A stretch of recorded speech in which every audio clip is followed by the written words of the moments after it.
We continue learning Hachzeik Mesilas Yesharim Yoimi. We're still in the Perek dealing with Nikiyos, the 11th Perek of Mesilas Yesharim, delving deeper and deeper, more and more examples about the incredible avla, the incredible punishment, the horrible, as we ended off yesterday, that one can be a avol, corrupt, a sanu, a hated, a meshukatz, disgusted, chayrim, being chayrim and ta'eva, an abomination, due to what? Due to acting deceitfully, due to a form of gezela. We continue today on page 104, continuing detailing the severities, the chumras of gezela, geneva, theft. The Chachamim, Zechron Levracha, say, Gemara Bava Kama,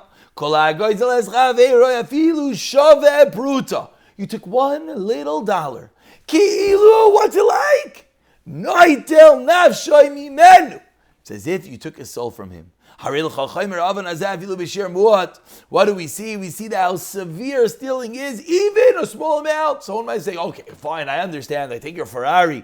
That's pretty bad. But to take your dollar? Horrible, says the Gemara of Amru. Similarly, says the Gemara in Tainus, what causes lack of rain? We know that whenever it's lack of rain, it's also referring to parnasa, is theft. Vaidamru, and furthermore says the Medrash, when there is a whole box, a whole bag, a whole container of aveiros, of sins, who is the one that speaks first? Who comes up in front of God in the heavenly tribunal and testifies terribly against Klal Yisrael? Is whom, says the Medrash? Gazel, theft.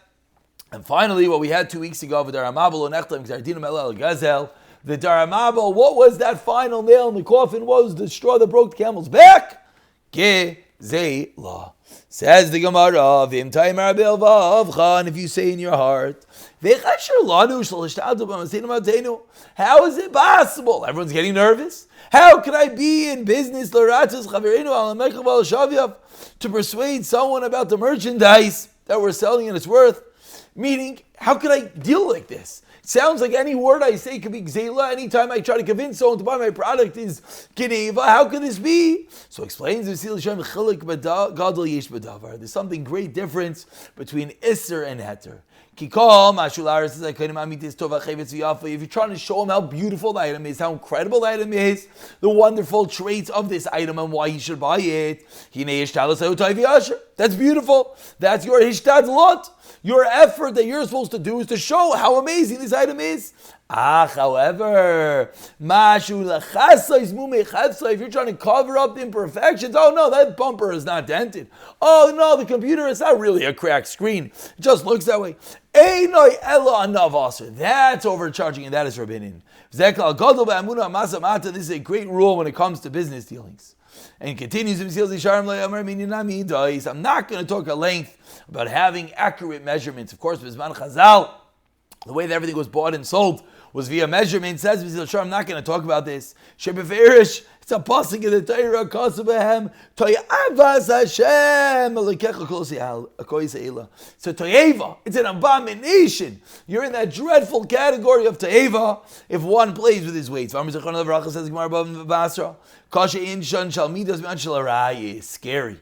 The punishment of bad midos, of being dishonest in business, is worse than immorality. It's worse than illicit relations. It's terrible, more severe than a rise. Say the Gemara over there in Babasra, you have to wipe down your measurements once in every 30 days, a household every 12 months, in order to make sure you're not stealing. Why do you have to be so careful about every dot of the weight? Should not come to by accident, the weight is going to diminish a little bit and you're going to be stealing. Kol shekain, and certainly avoina ribis shegadol kikayver l'kisal v'chalila. Ribis, charging interest, is as if you're denying heaven. God forbid. Says Gemara Bava Vinci of Amr Zechron Levrach al Pasuk. Says the Medrash on the Pasuk B'neshach Nasav Tarbis Lokach v'chayla yichya. He gives the loans. He takes interest. Is he gonna live? Oh, lo yichya. He's not gonna live. What happens if someone takes ribis? he does not come back at the time of Tchias HaMeisim. He'll be in that grave forever. The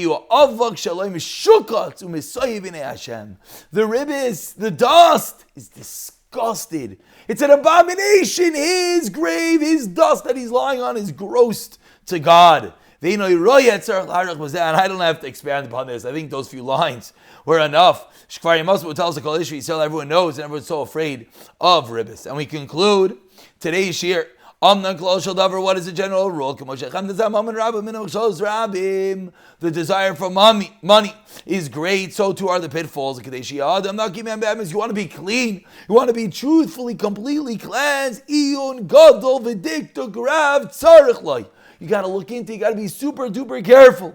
And if you succeed and you're very clean of all this, oh, you're on a high level. If you're a business, what brings you to a high level, says the Ramchal? Having a clean and honest business. Many